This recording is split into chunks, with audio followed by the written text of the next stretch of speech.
Hi, I'm Luke Sini, and you're listening to Barbecue Base.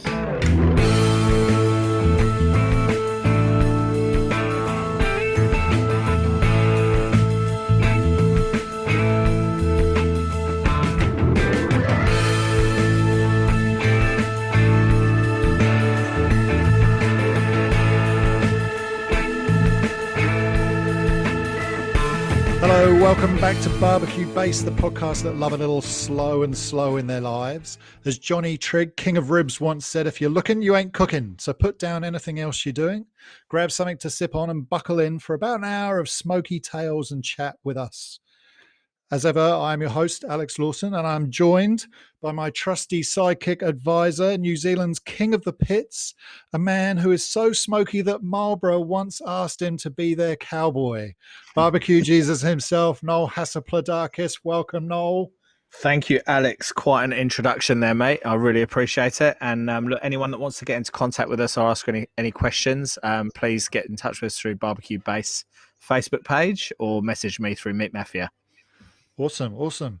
And we're going to carry on our roll call of awesome New Zealand barbecue guests by being able to welcome Glenn Manning to this episode.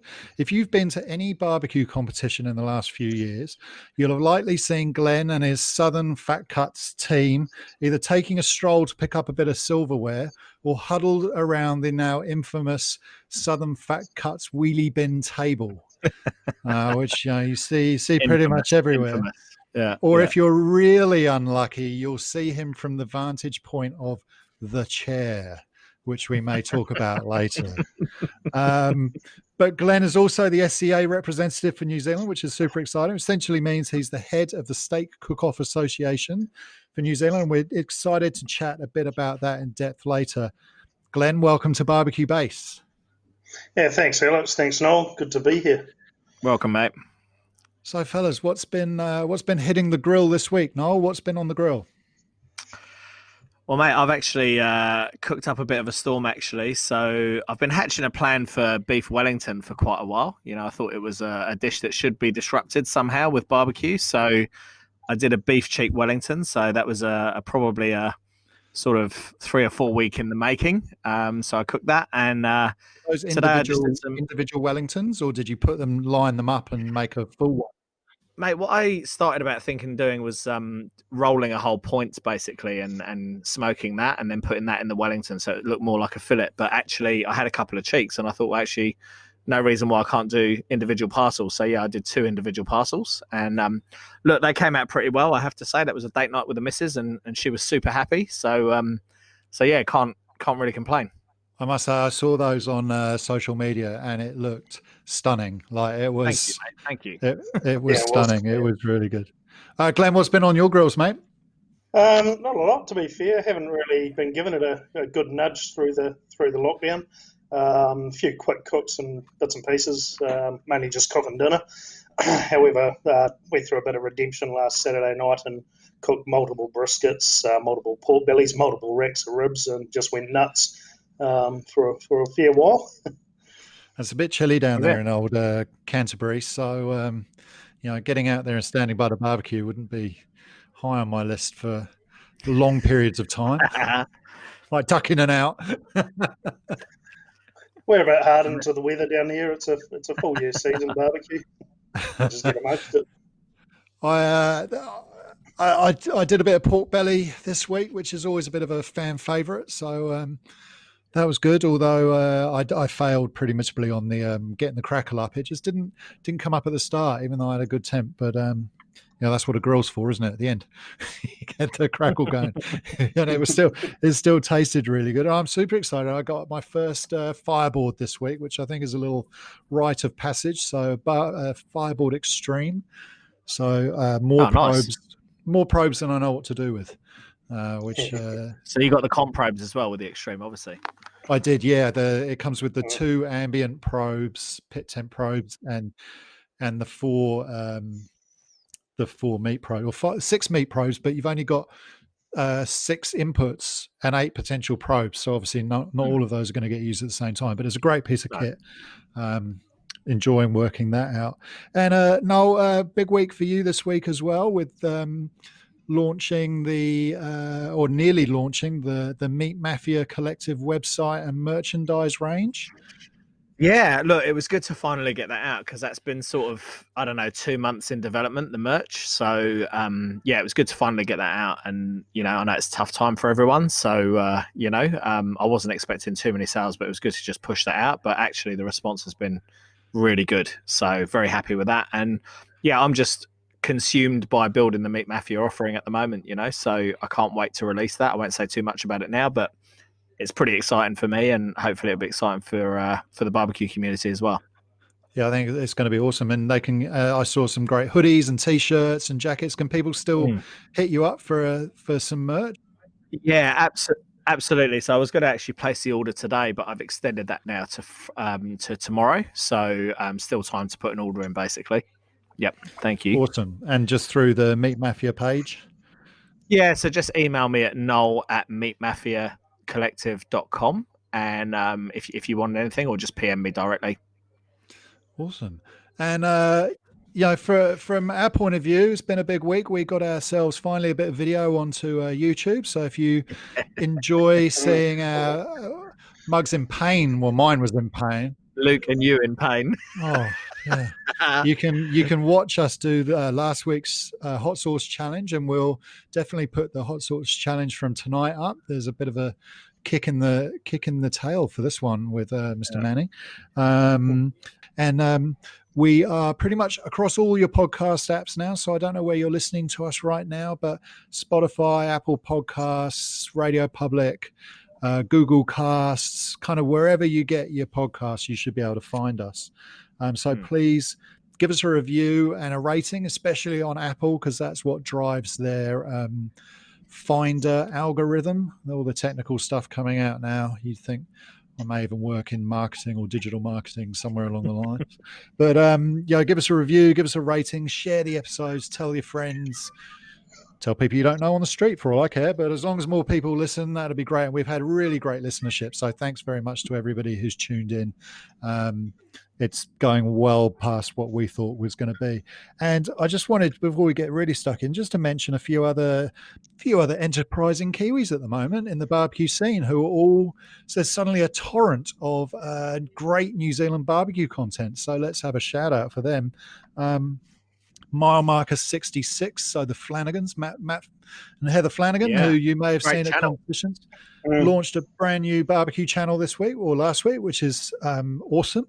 So great info on there, really good videos about how to do cooks and different cuts, and learn from some of the best in New Zealand, right? After Noel and Glenn, of course, but they're up there, Matt and Heather. Just to add to that, I mean, I've got a lot of time for Matt and Heather. They turn out some amazing food, and I think their handle is mile marker 66 media on YouTube. So I think we should all get behind that. I've certainly subscribed to that. You can always learn, so I've subscribed and I've really enjoyed the video so far. So get onto that for sure. Absolutely, and then our friend Jared McDonald, who's doing a press record with Jared McDonald, where he's talking to some of the most interesting people in the ANZ barbecue community. So he's been on with Trevor Dawson from Aussie Pit Boys, been with Adam Roberts from the Australian BBQA or whatever it is they've got over there. The ABA. That's it, the ABA. Thank you, Glenn, for picking me up there. Brendan Reismer, heaps of, he's done about 5 now, all about between an hour and 2 hours, I think, somewhere in that region on YouTube. But go and have a listen to them, because you'll learn a lot from those guys as well, because certainly some great content in there.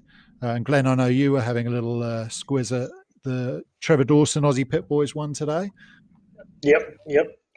Had a good listen to that. It took me most of the day to get through it, juggling work and phone calls and back onto the podcast. And we promised it's only actually about 90 minutes, hour and 45, but it's not an all-day video.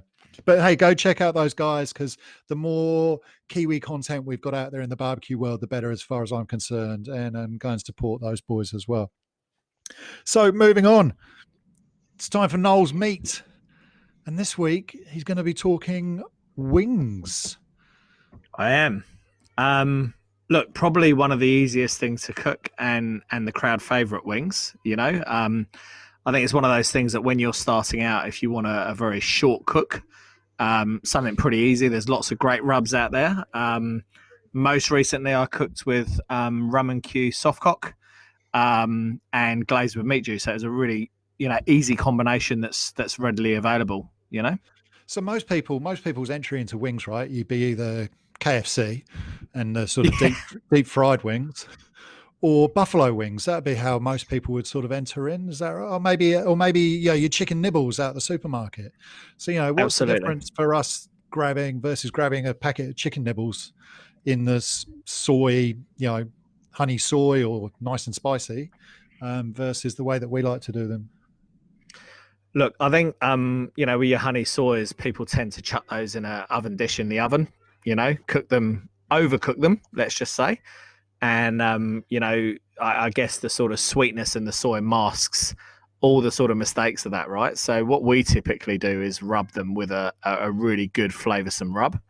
I typically cook them hot and fast. So I own a kettle cone, but there's lots of different solutions out there that can do the same thing.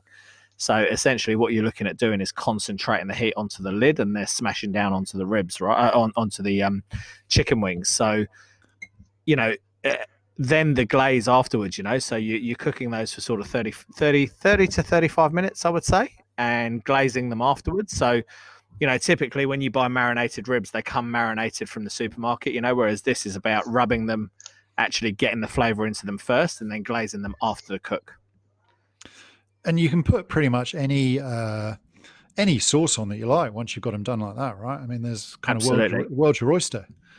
The world is your oyster. I mean, look, there's lots of sauces out there that have got a bit of a kick. I like chili, so I tend to add, some sort of Reaper-based sauce. I'm a Fire Dragon chilies kind of guy, so I actually use a Dragon's Fury. An old house. You don't want to get caught with one of an old spicy wings.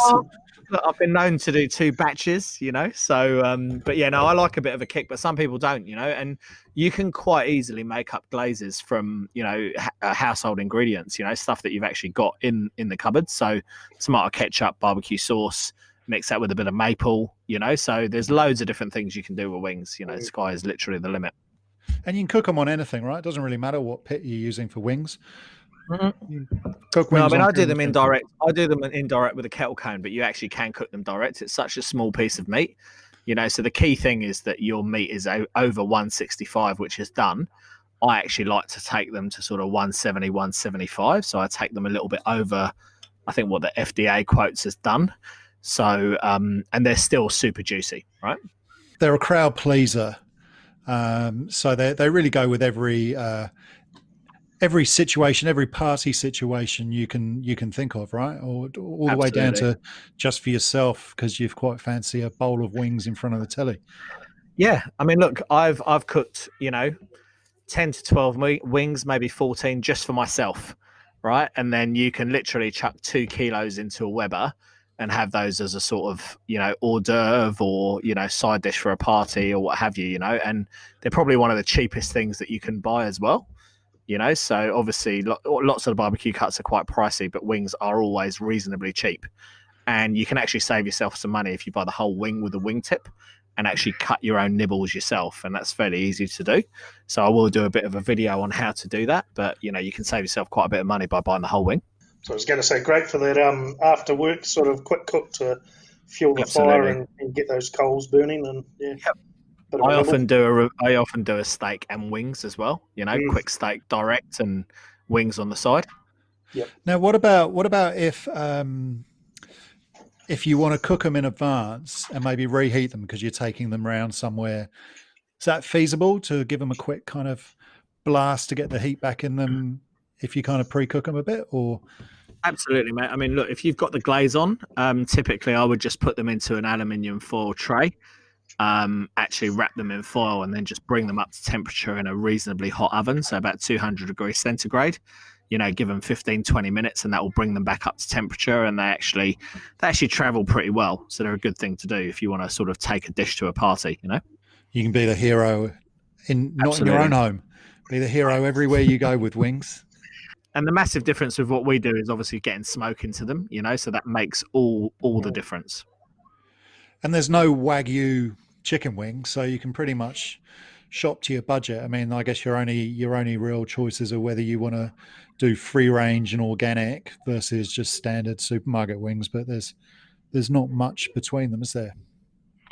Look, I actually like quite a big wing. So I actually seek out larger wings, because they retain the moisture, and quite often they're not necessarily organic or free range, and that might be controversial for some people, but I just like a big wing, so any larger cut of meat, whatever that is, be it a wing or a brisket or anything like that, will retain more moisture. So, I actually seek those out. It is a super easy dish, and one that probably, if you put wings and ribs up in the kind of the first things you ever cook on a barbecue, you're probably home and hosed quite easily on those, right? I mean, it's a really good hot and fast first cook, in my opinion. I mean, I always recommend sort of pork butt as a first low and slow cook. Wings is probably the first hot and fast cook. In terms of method, I mean, super simple, right? So I run the pit usually at about sort of 450 ish. Sometimes it bubbles up to 500, but usually that first phase is about 25 to 30 minutes. Rub on, wings in, 25 to 30 minutes, and then essentially, because the heat is actually hitting the top of the wing for that part of the cook, I actually flip them over. So I want to get crisp on the underside of the wing as well. So flip them over, another sort of 10, possibly 15 minutes, chuck the sort of handheld probe in and just make sure that they're over 175. And it's really that simple. It's done. And you can get the skin nice and crispy in that time, because I know some people will smoke them and then deep fry them as well afterwards to really crisp it up. But yeah. So all of the above are valid, but just smoking them in that way, so 25 to 30 minutes on the with a kettle cone, and then flipping them for 10 minutes, you actually get very crispy wings. But absolutely, if you're looking to fry them afterwards, I would suggest that you don't flip them.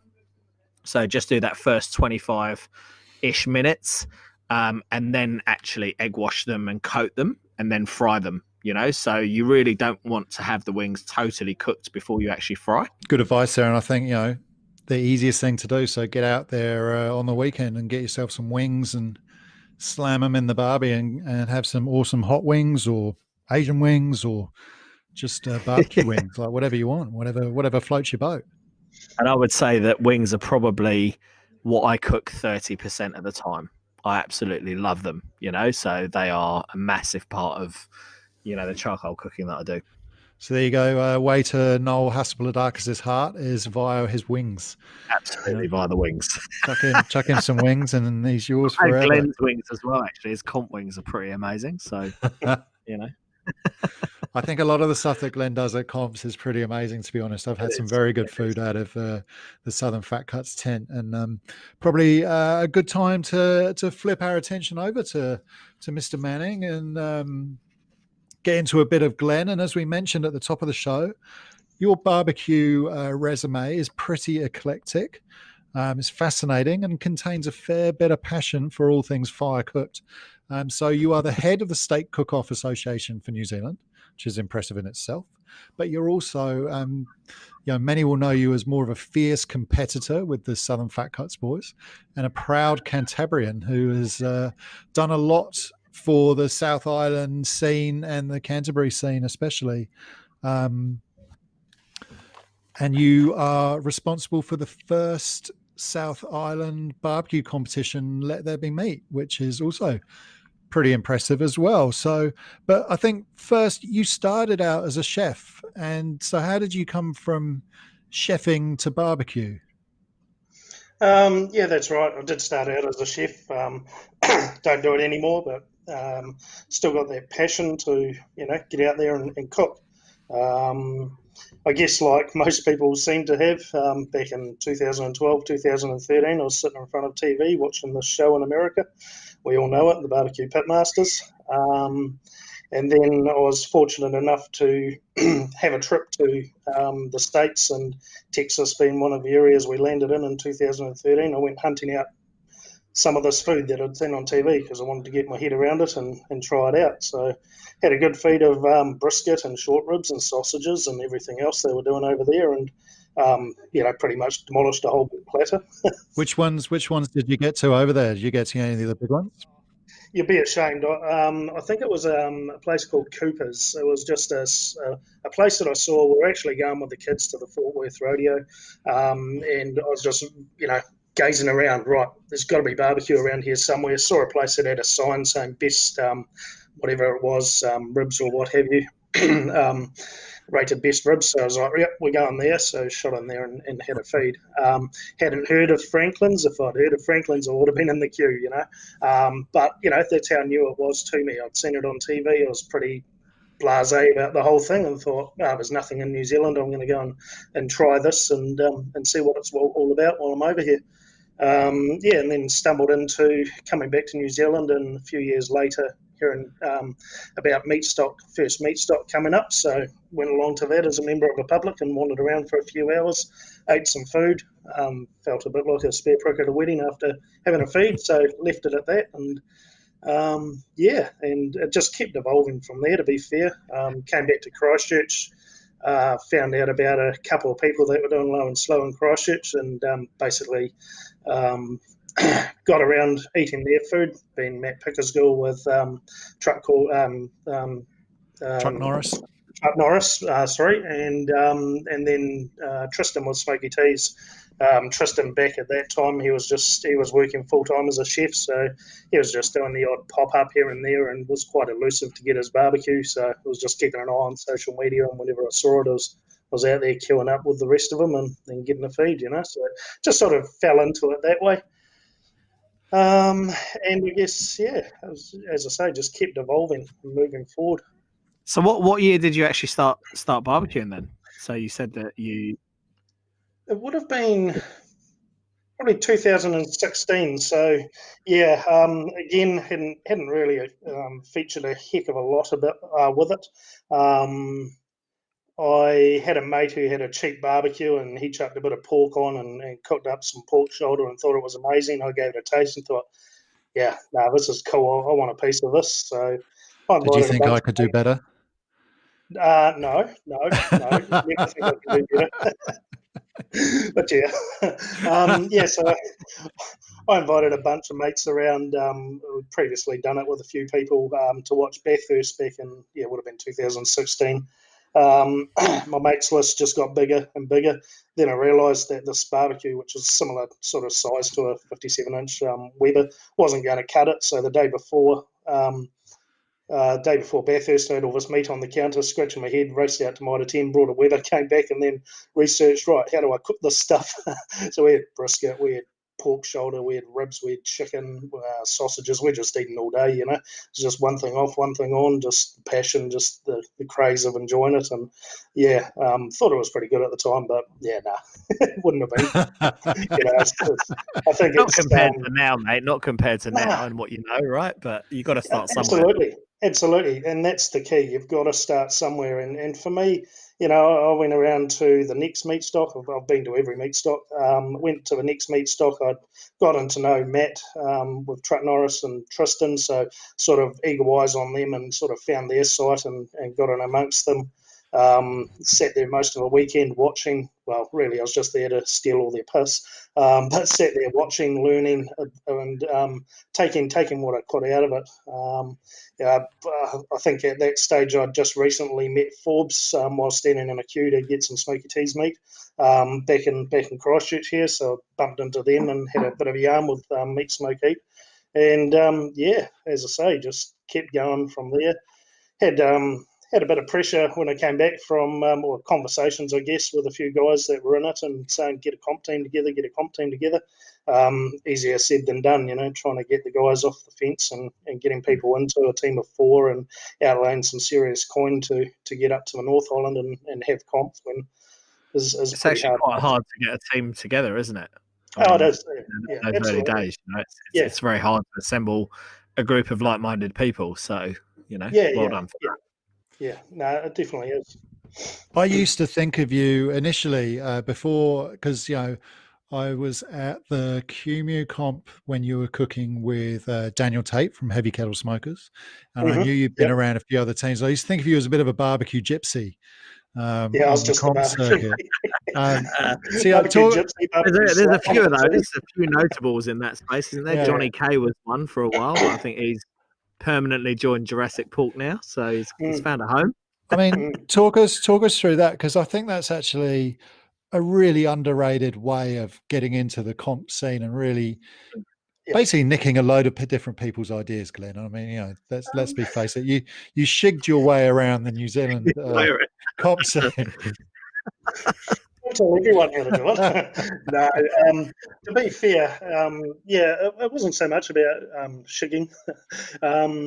Look, I was fortunate enough to be sort of talking with Forbes down here in Christchurch on my back doorstep, and he had approached Derek with Meat Smoke Eat and said, "Hey, got a couple of boys here that are trying to form up a team." Back in that day, guy called Blair O'Brien, who's he's out there now in the comp scene. He put out a post on the Canterbury Pitmasters page going, "Look, I'm sick of all this talk. Who wants to get a team together?" I thought, oh, finally. We'd been discussing it before. So a number of us put our hands up, and commitment levels were there on day one and sort of dripped away from there. And next thing you know, there wasn't really much interest, apart from myself and I guess Jade were keen as mustard, and we'd sort of met up in about a month after that in May, and never really met each other. Turned up on his doorstep, knocked on the door, and started cooking on one of Matt Pickersgill's pits, his big commercial pit. So we'd started getting the ball rolling there, and then we drafted in another guy, Steve Fountain, and we tagged along to up to the Big Boys Toys competition and competed with Meat Smoke Eat. That was the year of Trevor Dawson's tornado and the great bushfire in one of the pits. And then, from there, walked away from it and said, look, this is amazing. I'm hooked. I just want to be here. I want to be in the team. I want to be going. Let's get things off the ground. Let's get to QMU. Unfortunately, so close to Christmas, flights, expense, everything else going on, we just couldn't do it. And I'm sitting there one night on the couch going, man, I want to compete. Stuff it. I'd said to the boys, I'm going up there. I'm going to find a team. If I don't find a team, I'll just go and walk around and be the spare prick at a wedding and see what happens. So I put out a post there and said, look, anyone wants anyone to come and compete? And Daniel, as he still does to this day, put his hand up and said, hey, mate, there's a space on my team, come and compete. As it turned out, one of his teammates had pulled out last minute, so it just ended up being me and Daniel, which was quite cool because we'd had some interaction and talk leading up to the comp about what profiles we both ran, what we're playing with. Said to him, I've got no idea. I'm new to this, I've played around with a few bits and pieces, and, I play around with making my own rubs and sauces and so on. So I said, well, I'll just bring some stuff up and we'll just have a play, have a taste. No point describing it. Might as well taste it, see what we want to run with and run with it. So we did a lot of that. It was a great comp to get to because Daniel running Weber's, setting up snakes, put the meat on, walk away, forget about it. I'd been cooking on a Weber, so quite familiar with that particular piece of kit, and it was a really good entry into the comp scene and getting around and meeting people and talking to people. And one of the great conversations to this day that I had was, which we'll go into a bit later, 11 o'clock at night, walking past the big fella, big old Caleb, and sitting down and having a beer with him and talking about what was coming next for Christchurch. That's pretty much where things kicked off from there. We always had that aspiration of meat stock. 2019 was going to be the first Southern Fat Cuts competition, and it was. Walked into that. You did really well. You actually did really well there as well. I remember being there for the prize giving and, hearing your name called out several times. So talk us through that. Well, quite poignant that I bring up a JD's glass because that's exactly where we were, 200 kilometres away from the stage, thinking, we went into that competition, we're realistic.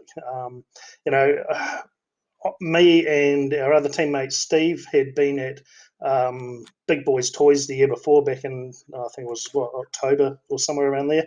A few months earlier, I'd been to QMU.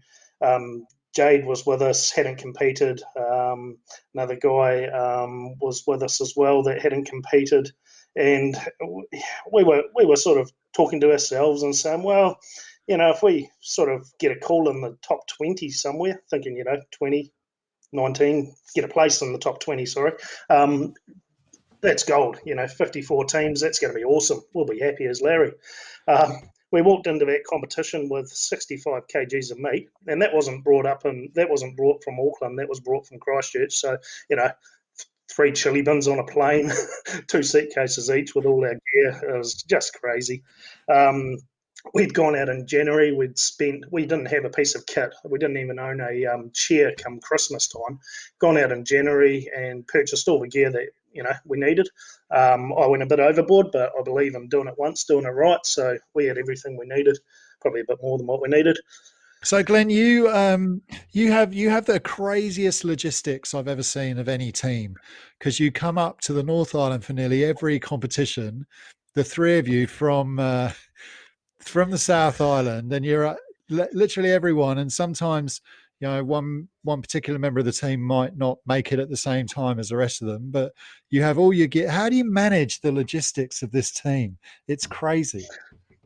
I guess I'm fortunate enough to be in logistics for a job. So I'm a big, and I guess a chef background as well. I'm a big person for making sure that there's a solid plan moving forward. We've got all our ducks in a row. You're only going to be as good as the preparation that you put into it, right? So we try and make sure we're as prepared as what we can be. So for us, we're lucky because I'm in the transport and logistics game. We've got a warehouse up there that's quite supportive of what we do. So all our gear stays in Auckland.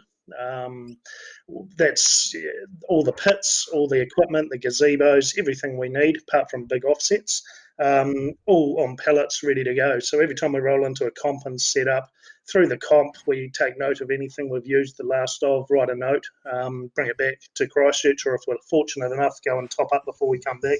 So when we go to that next comp, we know we've got to go to the supermarket and we've got to get X, Y, and Z. We've got to go and get some wood and some coal and top this up and top that up and plan that into the whole logistics. So really, it just makes it easy. The only thing we've really got to do is get on the plane, which has its challenges. You're basically living the dream, mate, because obviously not a lot of comp teams have that luxury, right? So that's an awesome way of doing it. Yeah, I think we're very fortunate for South Island. I mean, you roll back Meat Stock last year, we were the only full South Island team. A lot of them were smarter than us. They've got mixed members like Meat Smoke Eat, where they've got Derek up in Auckland, Forbes down in Christchurch, and Jake down in Christchurch. So they're fortunate enough to have a home for everything and fly in like rock stars and let Derek clean up all the mess, I guess, afterwards. For us, it's a bit of a challenge. You might think it's fortunate, but I was just doing the math on it. You think 13 competitions, we take a Friday off for the competition and a Monday, so that we've got a chance to shoot out, grab a car, grab a trailer, find a trailer from somewhere, get in to pick up our 2 pallets, come in to bump in, and then the reverse on the Monday. The Monday is usually when we do the full bump out, because we just try and throw everything into a corner, do the dishes and tidy up a bit, because we actually pretty much unpack every single crate and repack it and write down notes of what we've got, because again, if we come unprepared and go to the next comp, we're going to be mid-comp going, where's the tinfoil? Oh, that's right, we used the last bit at the last comp. So you just got to have that logistical planning in the forefront of your mind the whole way Glenn, through. On that logistics stuff, obviously you run a fairly major comp in Christchurch, right? So I think we should probably address what support Auckland teams would get. So if they decide to compete, right, and I think a lot of them, think about the distance of going to the, the AMP show, what sort of support do you think they would get? If they need a pit, if they need stuff down in Christchurch, what I'm trying to understand here is how easy it would be for an Auckland team to come and compete at your comp. So could you comment on that, just so the guys know? Well, pretty easy at the moment, because if you saw the news, AMP show, biggest event in New Zealand, community events, 100,000 people come through over 3 days. That's just been cancelled, unfortunately, with COVID-19. So it's going to be a piece of piss this year to organise. But no, in the in the background again with logistics. Look, we organised it last year, and I had Maersk on board, and we brought Maersk, one of the heads from Maersk, along to Meatstock this year. He was escorted around and had a good look around some of the teams, and he's into barbecue anyways on the barbecue pages, and he'll probably be watching this right now. So big plug to Maersk. They were on board with us, and they were prepared to put on a range of 40-foot shipping containers to get down to Christchurch, which is exactly what we did last year, which was an interesting turnaround time. We had a couple of teams that picked up on it, and I think there was a few nerves on a few other teams that had previously been to Christchurch and had gear through shipping, and it didn't really work out the way it was. Look, last year we had Barbecue Mania, then we had a week off, then we're into the Christchurch comp, and the week after that was the Epic comp. And I'd said to a couple of teams, including the Joint Smokers, "Nah, don't worry about it. I've got a container for you. We'll get it loaded into a container, picked up, ran off to port on a vessel down to Christchurch, and then return trip, and you'll have it by Epic." That container was bloody tight. It was coming down and going back within days of each comp. But we made it work, and people like Maersk and having freight forwarders and my contacts as well to make sure that everything we needed, it was booked on the right vessel, it was a priority unload from the Port of Auckland. We had all that sort of stuff teed away, and it was going to be the same for this year in terms of getting whatever gear needed to be down here. Believe Jared McDonald had spoken to me. He was talking about bringing some of the contraptions that they had at Meatstock down, so it was going to be a massive event this year. Jack Daniels right behind it, the BA behind it, That's huge support, to actually ship the equipment down. That's a massive challenge for teams, so that's really good to know. And look, in terms of how supportive you feel the Christchurch community is, at the comp, new teams wanting to enter, what would you say about that? What would you say about the culture of barbecue at Christchurch? Yeah, again, there's a bit of a story behind that one as well. That all came about from just that, I guess, that commitment that the guys in Canterbury have got about trying to grow the scene, and it's the same through New Zealand, right? But we just get in, we get it done, and we try and build on it. So, yeah, we were quite fortunate, I guess, through this conversation that I'd had with Caleb back at the QMU comp that year about some stuff that went down in the barbecue scene, particularly in Canterbury, where a bunch of guys got ripped off. And it sucks for the guys that were affected personally, but that got Canterbury on the map, because what that did was it inspired people like Caleb to turn around and say, you know what, I'm going to come down. I'm originally from Christchurch. I'm going to look after the boys. We're going to run a pit class. It's going to be $50 a head. We're just going to make sure we cover the costs that we can cover, and I'm going to run a full day. And we'll cap the numbers at, say, 100, 120. Yeah, no, that'll be all right. We'll see what happens. Thinking, it'll go all right. And bang, within a fortnight, it was sold out. So we had that running, and on top of that, we had already planned to have a sort of mentoring program of a smaller NZBA type comp. I'd reached out to the NZBA and said, look, this is what we want to do. We want to be there on hand, talk the guys through the comp and get them comfortable so that they can experience what comp is like firsthand, without all the pressures of all these big teams that have got trophies on the cabinets and the known figures and the known faces. We want to be there to support them and show them how a comp format runs. So we did that, and we picked a few teams up from Caleb's masterclass, where people had the confidence to come to Caleb's masterclass, have a bit of an insight, and then go straight into the comp as soon as Caleb had finished talking later that afternoon. So from that, we had a whole bunch of teams formed. As I said, Southern Fat Cuts was the only full South Island-based team last year, I believe. But Meatstock this year featured, I think it was 7 full South Island teams, and that was on the back of doing these other comps and having let there be meat in Christchurch, so the guys could get amongst it and get involved and sort their logistics and get their heads around it. So it's really good to see. I think it's we're a little bit behind Auckland by a couple of years, but I think in a couple of years you'll find that we're where Auckland is now, sort of thing. One would hope, and that's what one of my aspirations is just keep building it and keep the comps coming. Mate, I mean, I've got to say, like, Optimistic Swines finished third in brisket this year at Meatstock, right? Nailed So it. Nailed it. I Yeah. actually don't think you're that far behind, to be honest. You know, there's some real talent in South Island. You know. Yeah. When I say behind, I think I'm more meaning in the numbers game and in the events Yeah. and Oh, absolutely. Yeah. Got Yeah, I you. think Yeah. it's great to have that kind of burgeoning scene down in the South Island, and yeah, I know I'd love to get down there with Burnt Beginnings to do the Let There Be Meat next year. So we're definitely going to make a big effort to do that, and just be somewhere different as well, which is really good and really interesting, really fun. But yeah, the what you're moving on to now, and you're really getting involved in the SCA, the State Cook-Off Association. So how did that come about? That was on the back of the Let There Be Meat competition. I mean, Let There Be Meat is a different one, and it's not something that we wanted to do, but we could see the exposure of what it brings. 100,000 people coming into Christchurch, public holiday on the Friday. The Friday is an absolutely massive day. If some of you have seen the footage that Mikey Led and Tracy put up from the top of the Ferris wheel while they were in the chair, you'll see the place is absolutely packed, and it's massive. The downside to it being a midweek comp is, luckily for Christchurch, we got the Friday off. It's public holiday. But for the Aucklanders, totally understand it because I've been there in that boat when we go up to Auckland to compete where, you're going to have to take a Wednesday off to come down and set up and then straight into the cook on a Thursday and a Friday.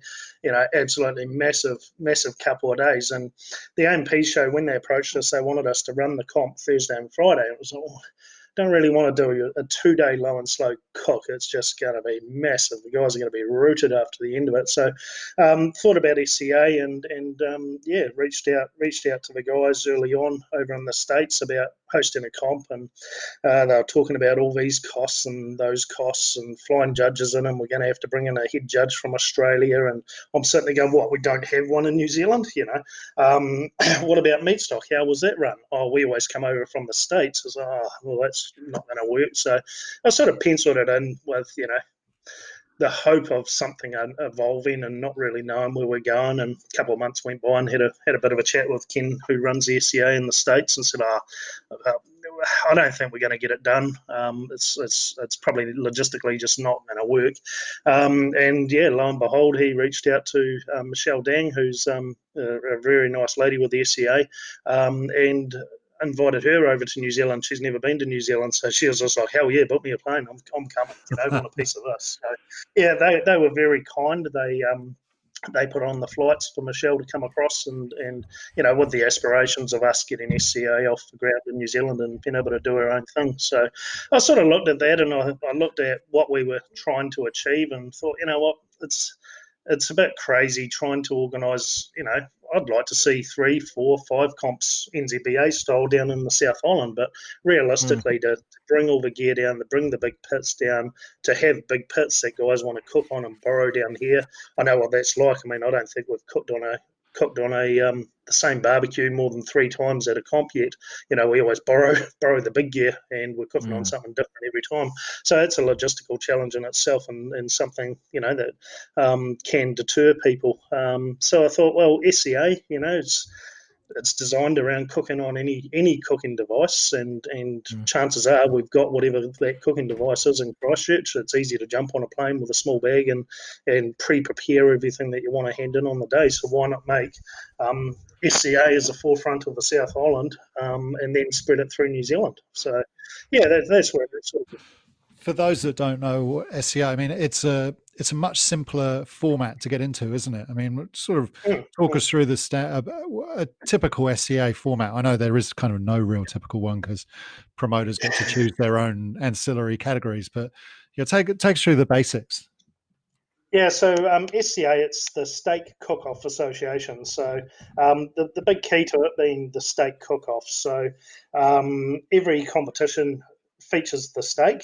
It's a ribeye steak, exactly 30 millimeters thick, and needs to be cooked to perfection. So the guys get the option of going down a selection table, and picking out 2 steaks in reverse order.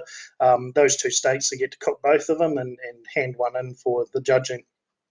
On the back of that, and this is the other piece I love with my chef background is the creativity that it brings in the ancillary categories. So, ancillary categories, it's up to the promoters and the SCA to work together and find the optimum of what we want to do. And the guys would have seen it through the great COVID cook that Derek had organised. Some of the creativity coming out of there was next level. Some of the guys are starting to expand on what to do with the leftovers, and that's something I've always played around with cook a big brisket and take a couple of slices, and now what am I going to do with it? So ancillary categories, guys have been Shani and the likes. I think the whole world's seen Shani's pie photo. Great avenue to look at for an ancillary category for SCA, because we can pop that in there as a custom made category under pies, or under pies that must feature a certain protein. The world's endless on it. We can do anything really that we want. Other ancillary categories that are quite topical are burgers, hot dogs, one bite challenge, anything on a stick. Even the drinks categories, margaritas, Bloody Marys. Bloody Marys, I mean, you want to go and research and have a look at some of the photos around the world.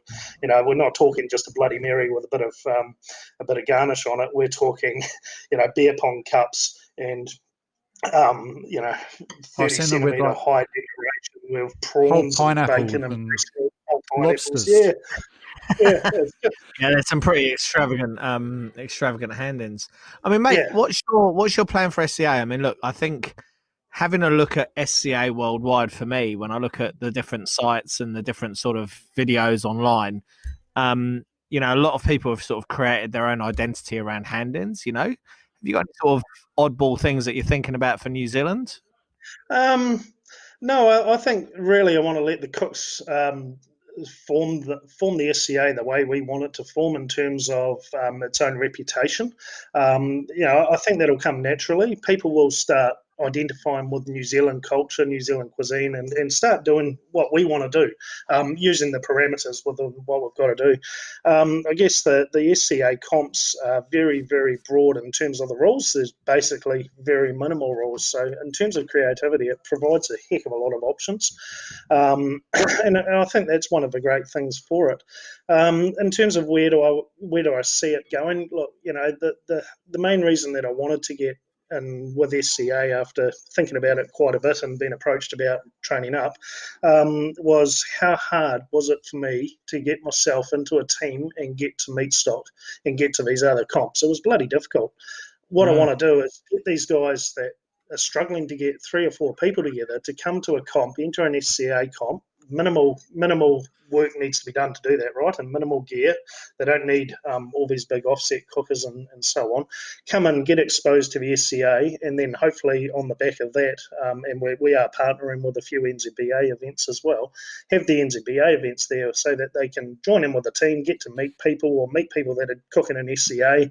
That person might say, hey, I'm cooking NZBA tomorrow, why don't you come and watch? And that is the best way to get into the low and slow comp, joining up with an existing team. And I see it almost as a stepping stone. You'll jump into the SCA, get right into it, enjoy the competition format, watch what the other guys are doing, learn, form friendships, form relationships, because that's what all the barbecue comps I've been to have been about. The amount of people that I now know and talk to on a regular basis, and all we do is sit here like we are tonight talking barbecue is phenomenal. And that stepping stone, I think, will work for New Zealand to boost the overall comp scene and get everybody right into it. Yeah, I mean, it's a great format, and it gets you with great creativity, and it's a little bit of fun as well. And, so something a little bit different. And in the same way that something a little bit different is our favorite little guest part of Barbecue Base. So, and I know you've embraced the SCA theme, and you've got your own sauce, because we tend to take this, which is the Fire Dragon Chili Dragon's Fury. Grab my entry. Just give me one moment. So, hang on. Noel's off to get his, which this is provided to us very kindly by the good people at Barbecue Boy and Fire Dragon Chili. So thank you very much for this little bottle. But Glenn, obviously COVID and not being able to get you a bottle of this, what have you got instead? Because yours is pretty special as well, I think. Yeah, well, I was fortunate enough that when we're at the long room competition last year, the boys from Barbecues and More jumped out and managed to pass one of these out to us as they were leaving. Now, it's only 1,500,000 Scovilles. It's pretty weak by all accounts. That's But some that's pretty about harsh all I stuff. had in the cabinet. I wasn't fortunate enough to have any fire dragon chili lying around. It's like, this is going to hurt. I think it will. Although every time I open this bottle, I get the first whiff, and I just go, "What am I doing again?" So looks like we've got another contestant for the hot sauce challenge. Noel, We have indeed. Steve So we are absolutely privileged to be joined by Stephen Cook from the Cook Cartel. So that's where I'm filming from tonight. So he's going to join us for the chili challenge. How are you, Steve? Oh, you're not too bad, mate. And let's just call out not Cook Cartel, but the Creative Alliance, who are doing a lot of work for the barbecue teams and the barbecue community, and in fact were responsible for designing our logo and imagery. So thank you very much for that, because it's awesome. Same for the Meat Mafia Collective as well. Did a great job on that. Super stoked to working off you guys, man. So if you want anything designed, Steve Cook's your man, and you can get him at the Creative Alliance. But the most important thing, so here is my... Look, I've got quite a smear on there, Noel. That's quite a big bit for me. It does not look like enough, man. I've got that. What have you got there? Appears to be some sort of chili sauce, and then a dried chili as well. What is it? Just to be clear, Noel is unsure about what is on this cracker, and he's about to find out. Oh, no. Well, I've got all the questions, Noel. If you're incapacitated, I can take over the asking mate, the questions. thank So let's. That's a big chunk there, Glenn. Cheers, everyone.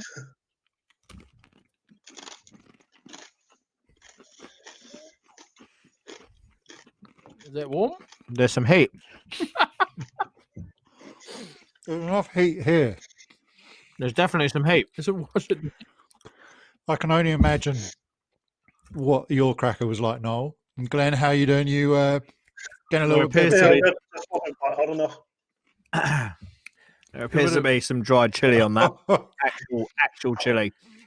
Right, for our audio listeners, Glenn has just sculled a good slug of his 1.5 million Scoville hot sauce straight from the bottle. There's a bit of a kick to that, boys. I can tell you. Here we go, Glenn. Here are your 10 burning questions. Number 1. Oh shit! What's your favourite type of barbecue to cook on, and why? Oh, it'd have to be Radar Hill.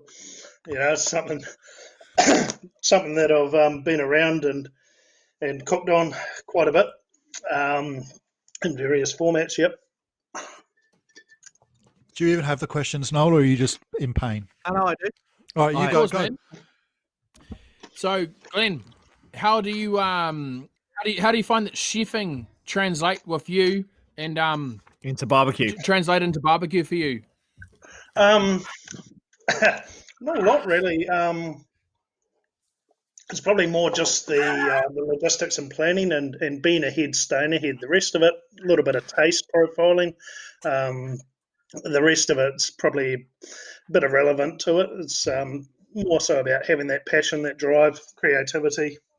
Creativity comes into it a little bit, but there's a lot of people out in the scene that aren't chefs. Majority of them, in fact. So it's proven out that you don't have to be. That's a benefit to you, Glenn? Do you think that having that sort of background has been an asset to you in the competition scene? No, not really. Probably a little bit in the planning. Yeah. But, you know what? I'm the one who seems to be most affected. You boys have had like some crazy hot sauce, dried chili thing. I've just had the normal, and I'm dying. Anyway, Glenn, you got a jet cutter on, mate. Oh, getting hot under it as well. It's to stop the light bouncing off my head. Glenn, what's your biggest fail to date? Sculling some hot sauce. No, I'll be honest with you. Look, I had this cook going where I had a brisket and a short rib, and Forbes was actually there, and I've got to say it because otherwise he's just going to pay me out later. for not saying it, but yeah, he was there and we're talking about it and thinking it was going to be the best thing since sliced bread. And we pulled the brisket out and no, it was like gumboots. Dog wouldn't even eat it. I thought, oh well, short rib. Nobody can fuck up a short rib, but hey, here we are. Oh, sorry. So you fucked up a short rib, not just a brisket. Yeah, I couldn't believe it. It was twice as anything. That is an impressive fail. Yeah, but I think Very it was good. just friends getting hungry and not one. You know what it's like. Barbecue's ready when it's ready, and it wasn't ready, and they wanted it. So, but no, it was a complete abortion. Yeah, Very good. too much Jack Daniels that day, I think. There's never too many Jack Daniels, bro. Oh, yeah. Never too many Jack Daniels. So, mate, what's your favourite thing to cook on or with? Is there any sort of utensil or pit that you just absolutely love? Yeah, I was saying earlier. Yeah, Radar Hill's probably my favourite. Probably because I've been exposed to it. I've cooked quite a bit with Tristan's at Smoky T's, smaller Radar Hill, and then the Jack Daniels pit. Love that pit. But in saying that, just about anything, we've cooked on everything. I think there is. We've had Mumbro smokers on the first meat stop. We had Cactus Jack. We had old Caleb's Cactus Jack at the Long Room last year. Prime XL Octo Pits. Wingless Angels cooked on their one, and one of Luke Seni's actually at Epic. Yeah, we're just about cooked on everything there is, I think. So it's just about adapting it. With it. Yeah. What's the strangest thing you've ever eaten? Must be something. Being a chef, you'd have eaten some strange shit in your time. Keep it PC, please. What a Jew. Yeah, strangest thing I've probably eaten was being adventurous with pig's brains and getting in amongst that, actually. Pig's brains, all right. Where did you have those? Actually had them down at the Food and Wine Show in Christchurch. So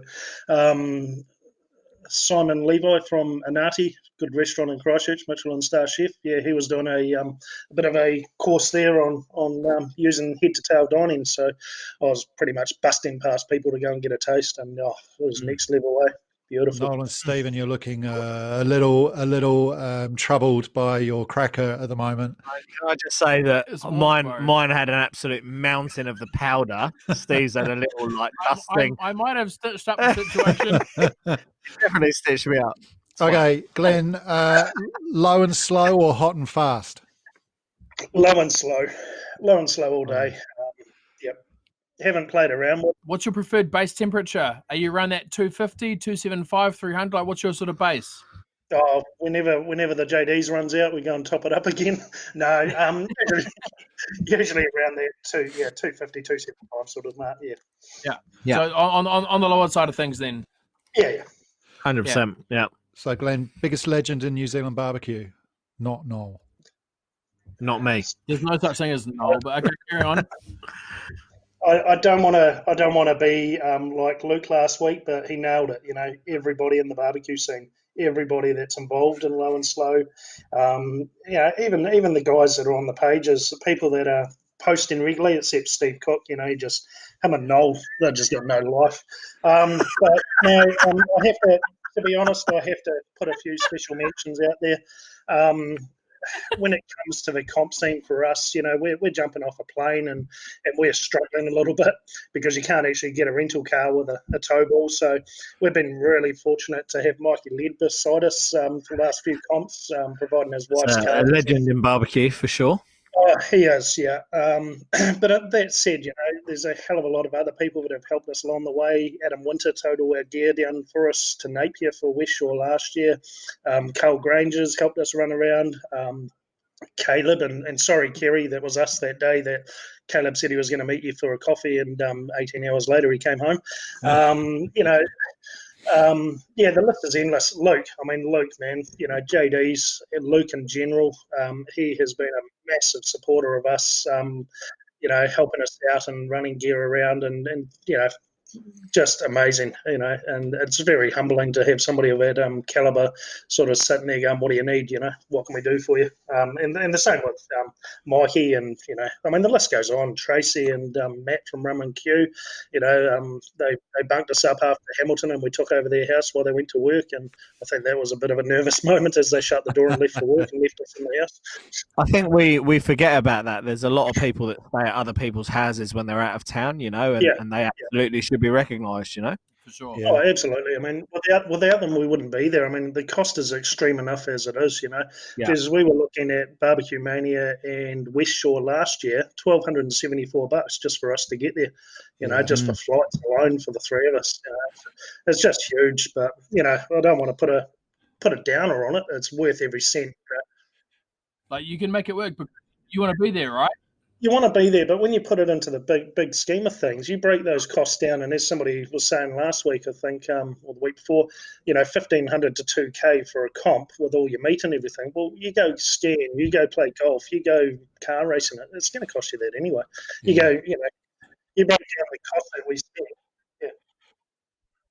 And mate, that pretty much segues nicely into the next question. So, if you were a barbecue team in the making, and you were looking to get into comp barbecue, so you're a new team, what advice would you give a new team? So we ask the same question every week, There's a couple of critical things. So don't be scared of the chair. Don't fall asleep. Don't fall asleep near the Southern Fat Cuts. I haven't been in the chair yet. I'm looking forward to my turn. God's sake, make sure you're drinking Jack Daniels.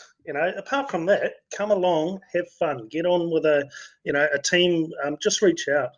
I've had James Halligan, another one that's into comps now, Southern Social Smokers. He came up to a long room with us and helped out with dishes and got amongst it and came back and got hooked, doing really well with SCA, doing really well up at the NZBA side of things. It's the way to get into comp. Don't be scared of it. Get off the fence, get involved, come and see the boys. Have a great weekend. And, I think that's definitely the key, is just getting stuck in. And unfortunately, we're at time, and not only do I have to run downstairs to find something else to drink because my mouth is still on fire from that the Fire Dragon chilies. I can't imagine what Noel is probably sitting there about to take off like a rocket. Hey, I've had dry chili. I don't know what it is, but it's good, pretty heat. Yeah. It's heat. Glenn, your digestive system is going to not thank you tomorrow, I'd say, for that shot of Reaper. That really just leaves us to say thanks, Glenn, for coming on to Barbecue Base and being a guest this week. We really enjoyed having you here. Stephen, I guess thanks for coming on to Barbecue Base and joining with us. You will not get rid of me. Always. I'm here for the boys. Hey, big up, Glenn, man. Cheers for your time, brother. Yeah, always a pleasure. And you know how much we love and respect you guys, man. Like, you are one of the original forefathers, bro. Like, we all look up to you, bro. Like, you're a fucking legend, man. And we're all here to pick up the barbecue scene, man. You guys are absolute legends, bro. All of you guys, man. I love this scene. You guys are outstanding, and we're pushing to try and be where you guys are at, man. Like, we're all about it. Love it. Absolutely love it. Cheers. Thanks, Glenn. A session on the chair with you when we go to the next comp. Oh, mate, he's definitely got to get on the chair. He's definitely got to get on the chair. I will own your chair. So own it. That pretty much leaves us to say, so thanks, guys. Thanks for joining us. Thanks for lending us your ears for the last hour or so. If you did like it, get along, subscribe, leave us that rating and review. We'd really appreciate it. And otherwise, we will see you. We're going to move to our new frequency of show every 2 weeks. So watch out for us. Every couple of weeks, we'll drop a new show. And until next time, you've been listening to Barbecue Base. Barbecue Base.